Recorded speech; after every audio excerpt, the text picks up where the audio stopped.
Hello student, আমি তোমাদের সকলের পছন্দের সায়ন স্যার। আমি চলে এসেছি আজকে এসএমএস ডিজিটাল এডুকেশনের পক্ষ থেকে নতুন কিছু কারেন্ট অ্যাফেয়ার্স তোমাদের সাথে শেয়ার করে নিতে।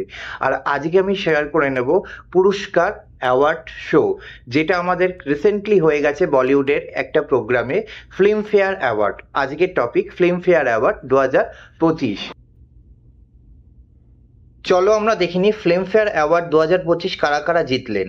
দেখো, ফিল্মফেয়ার অ্যাওয়ার্ড 2025 সেরা অভিনেতা দুজন পেয়েছেন, একজন অভিষেক বচ্চন আর একজন কার্তিক আরিয়ান। অভিষেক বচ্চন পেয়েছেন আই ওয়ান্ট টু টক মুভির জন্য এবং কার্তিক আরিয়ান পেয়েছেন চান্দু চ্যাম্পিয়ন মুভির জন্য। তাহলে ফিল্মফেয়ার অ্যাওয়ার্ড 2025 সেরা অভিনেতা দুজন হয়েছেন, অভিষেক বচ্চন এবং কার্তিক আরিয়ান। আর অভিষেক বচ্চনের মুভি হলো আই ওয়ান্ট টু টক এবং কার্তিক আরিয়ানের মুভি হলো চান্দু চ্যাম্পিয়ন। আচ্ছা, সেরা অভিনেত্রী হয়েছেন obviously Alia Bhatt for the movie Jigra. আচ্ছা, আলিয়া ভাট কিন্তু বেশ কিছু বছর ধরে ফিল্মফেয়ার অ্যাওয়ার্ডের সেরা অভিনেত্রী ক্যাটাগরিতে অ্যাওয়ার্ড পাচ্ছেন। এই বছরও তার ব্যতিক্রম হয়নি, 2025-এও তিনি পেয়েছেন।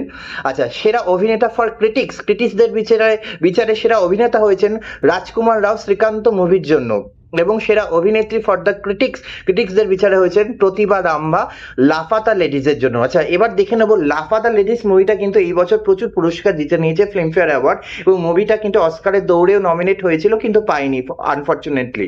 আচ্ছা দেখো, সেরা পার্শ্ব অভিনেতা ফর দ্য ক্রিটিক্স হয়েছে রবি কিষান, বিখ্যাত অভিনেতা, সেম মুভি লাফাতা লেডিস, এবং সেরা পার্শ্ব অভিনেত্রী হয়েছেন ক্রিটিক্স অ্যাওয়ার্ড ছায়া কদম লাফাতা লেডিস। আচ্ছা, সেরা ছবি ক্রিটিক্সদের বিচারে হয়েছে আই ওয়ান্ট টু টক, পরিচালক অবভিয়াসলি সুজিত সরকার।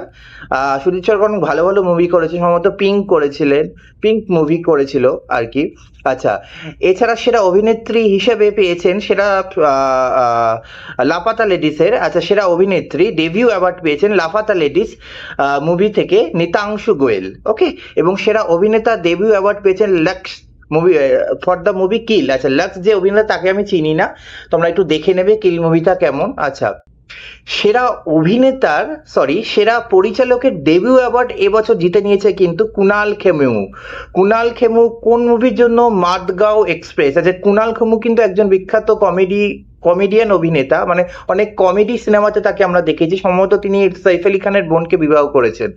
আচ্ছা, এছাড়া আর একজনও পেয়েছেন আদিত্য সুহান আর্টিকেল 370 মুভির জন্য ডেবিউ অ্যাওয়ার্ড পরিচালকের। আচ্ছা, সেরা কাহিনীকার হয়েছেন আদিত্য ধর এবং মোনাল ঠাক্কর আর্টিকেল 370 মুভির জন্য। আচ্ছা, সেরা সংলাপের অ্যাওয়ার্ড পেয়েছেন স্নেহা দেশাই লাপাতা লেডিসের জন্য। আচ্ছা, সেরা মিউজিক অ্যালবাম হয়েছেন, মানে অ্যালবামের জন্য ফিল্মফেয়ার অ্যাওয়ার্ড পেয়েছেন রাম সম্পদ লাপাতা লেডিস মুভির জন্য। সেরা লিরিক্স গীতিকার হিসেবে ফিল্মফেয়ার 2025 পেয়েছেন প্রশান্ত পান্ডে লাফাতা লেডিস মুভির জন্য। আচ্ছা, সেরা গায়ক হিসেবে ফিল্মফেয়ার অ্যাওয়ার্ড পেলেন লাফাতা মুভিজের জন্য বিখ্যাত গায়ক আমাদের সকলের প্রিয় অরিজিৎ সিং, ওকে। তোমরা কি বলতে পারবে অরিজিৎ সিং বাংলার কোথাকার ছেলে, বাংলার কোন অঞ্চলে তার বেড়ে ওঠা? যদি জানো তারা কমেন্ট করবে। আচ্ছা, এছাড়া সেরা গায়িকা হিসেবে এবছর 2025-এ পেয়েছেন মধুমন্তী বাগচি স্ত্রী 2 মুভির জন্য। আচ্ছা, তোমরা বলতে পারবে সেরা গায়ক বা গায়িকা হিসেবে ফিল্মফেয়ার অ্যাওয়ার্ড সব থেকে বেশি কে পেয়েছেন? সেরা গায়ক হিসেবে কে পেয়েছেন সব থেকে বেশি ফিল্মফেয়ার অ্যাওয়ার্ড, এবং সেরা গায়িকা হিসেবে সব থেকে বেশি ফিল্মফেয়ার অ্যাওয়ার্ড কে পেয়েছেন? এইটাও কিন্তু আমাদের এক্সামে এসছে। আচ্ছা, সেরা ছবি অবভিয়াসলি লাপাতা লেডিস হয়েছে, সেরা পরিচালক হয়েছে লাপাতা লেডিসের জন্য কিরণ রাও। এই কিরণ রাও তোমরা কেউ জানো? আমির খানের বউ, কিন্তু আমির খানের এক্স ওয়াইফ।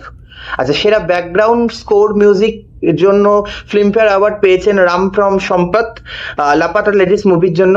আচ্ছা, এবং লাস্ট 2025 সালে লাইফ টাইম অ্যাচিভমেন্ট অ্যাওয়ার্ড পেয়েছেন দুজন, একজন হলেন বিখ্যাত পরিচালক ফেমাস ডিরেক্টর শ্যাম বেনেগল, আর একজন ফেমাস হিরোইন জিনাত আমান, ওকে। এই হলো আমাদের ফিল্মফেয়ার অ্যাওয়ার্ড 2025। কাইন্ডলি তোমরা কিন্তু এই এসএমএস ডিজিটাল এডুকেশনে চোখ রাখো, এবং নিচের দেওয়া যে নম্বর আছে সেখানে তোমরা কন্ট্যাক্ট করো, এবং এই চ্যানেলকে তোমরা সাবস্ক্রাইব করো এবং বন্ধুদের মধ্যে শেয়ার করো প্রচুর পরিমাণে। এবং আমাদের আরও বিভিন্ন কোর্স সম্বন্ধে জানতে এসএমএস ডিজিটাল এডুকেশন চ্যানেলটিকে সাবস্ক্রাইব করো, এবং এখানে নিচের দেওয়া যে ফোন নাম্বার আছে সেখানে রেজিস্ট্রেশন করো, নিজের নাম এবং ফোন নাম্বার দিয়ে কন্ট্যাক্ট করো। থ্যাংক ইউ, দেখা হচ্ছে পরের একটি অন্য ভিডিওতে।